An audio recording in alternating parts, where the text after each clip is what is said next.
कहानी शीर्षक फैसला। कई वर्ष पहले एक घने जंगल में 4 चोर रहते थे।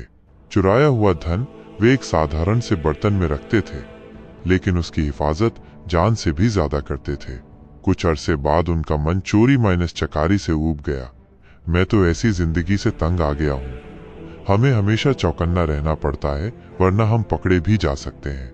एक ने अपना दुखड़ा रोया। हाँ, मैं भी चाहता हूँ कि हम लोग एक शांत सच्ची जिंदगी जिए। दूसरे चोर ने हाँ में हाँ मिलाई।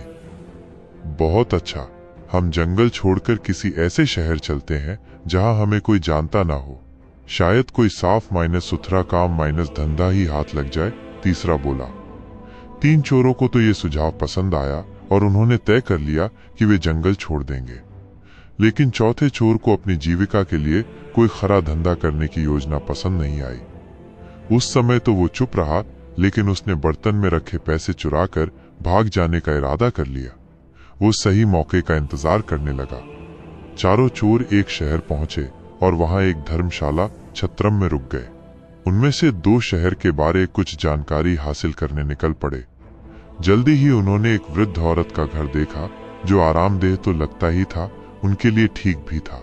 दोनों ने छत्रम लौटकर अपने साथियों से वृद्धा के घर जाकर जिक्र किया। वे भी सहमत हो गए और चारों चोर उस घर के लिए निकल पड़े। हम चारों व्यापारी हैं, एक चोर बोला, और इस शहर में कुछ काम धंधा शुरू करना चाहते हैं। हमें आपका घर पसंद आया और इसके कुछ कमरे किराए पर लेना चाहते हैं। हम जब तक यहाँ रहेंगे आपको अच्छा किराया देते रहेंगे। दूसरा बोला। बुढ़िया बहुत खुश थी और उसने अपने मेहमानों की खूब खातिरदारी की। आप यहाँ जब तक चाहें रह सकते हैं। वो मुस्कुराई। वो प्रसन्न हुई कि उसे अच्छे किराएदार मिल गए हैं। चारों चोर पता लगा चुके थे कि वो बहुत नेक और सच्ची औरत है, जिसे पराई दौलत का लालच नहीं है। इसलिए उन्होंने अपना पैसों ने भरा बर्तन बुढ़िया को संभालने के लिए दे दिया। कृपया इस बर्तन को ध्यान से रखिएगा। एक ही शर्त है, इसे देना तभी जब हम चारों साथ में इसे मांगने आए। ठीक है, बुढ़िया ने बर्तन लेते हुए कहा। वो अपने घर के पिछवाड़े गई और देखने लगी कि कोई देख तो नहीं रहा। जब उसे तसल्ली हो गई तो उसने जमीन खोदकर उसमें बर्तन डाला और उसे वापस मिट्टी से ढक दिया। चारों ओर कुछ काम धंधे की तलाश में शहर चले गए। जल्दी ही वे काफी थक गए और बुढ़िया के घर से कुछ ही दूरी पर खड़े वट वृक्ष के नीचे बैठकर सुस्ताने लगे। तभी एक औरत लस्सी बेचती हुई वहां से निकली। चारों ने थोड़ी लस्सी खरीदने का निश्चय किया। लस्सी बहुत स्वादिष्ट थी। उन्होंने सोचा कि दोपहर के भोजन के साथ पीने के लिए थोड़ी लस्सी भी ले ली जाए। पर 3 चोर तो बहुत थक गए थे। लस्सी डालने के लिए बुढ़िया के घर से बर्तन लाने की हिम्मत किसी में नहीं थी।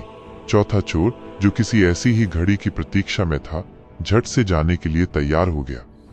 वो बुढ़िया के घर पहुंचकर बोला, मुझे मेरे साथियों ने बर्तन लाने के लिए भेजा है, लेकिन मैं तो ये बर्तन तभी दूंगी जब तुम चारों इकट्ठे आओगे। वो मना करती हुई बोली। उस चोर के दिमाग में एक विचार आया। मेरे साथी यहाँ से कुछ ही दूर केले के पेड़ तले बैठे हैं, आप खुद ही पूछ ले। उसने राय दी। बुढ़िया घर से बाहर निकली। उसने तीनों को पेड़ के नीचे बैठे हुए देखा। क्या आपने अपने दोस्त को बर्तन लाने भेजा है? वो चिल्लाई। कृपया उसे दे दीजिए, तीनों चोरों ने जवाब दिया। बुढ़िया ने सोचा कि उन्हें अपना बर्तन किसी कार्य हेतु चाहिए होगा, जो उन्होंने अपना विश्वसनीय साथी भेजा है। उस चोर को फावड़ा देती हुई वो बोली कि पिछवाड़े से खोद कर बर्तन निकाल ले। इतना कहकर वो अपने घर के कामों में उलझ गई। चोर ने बर्तन निकाला और चुपके माइनस से पिछले दरवाजे भाग खड़ा हुआ। इस बीच उसके दोस्त चिंतित हो रहे थे। काफी वक्त बीत चुका था और उनके साथी का कुछ पता नहीं था। तीनों बुढ़िया के घर गए। हमने अपना साथी एक बर्तन लाने भेजा था, वो कहाँ है? उन्होंने पूछा। मैंने तो बहुत पहले ही उसे बर्तन खोदने के लिए कुदाली दी थी। उसने आपको बर्तन नहीं दिया? बुढ़िया हैरान थी।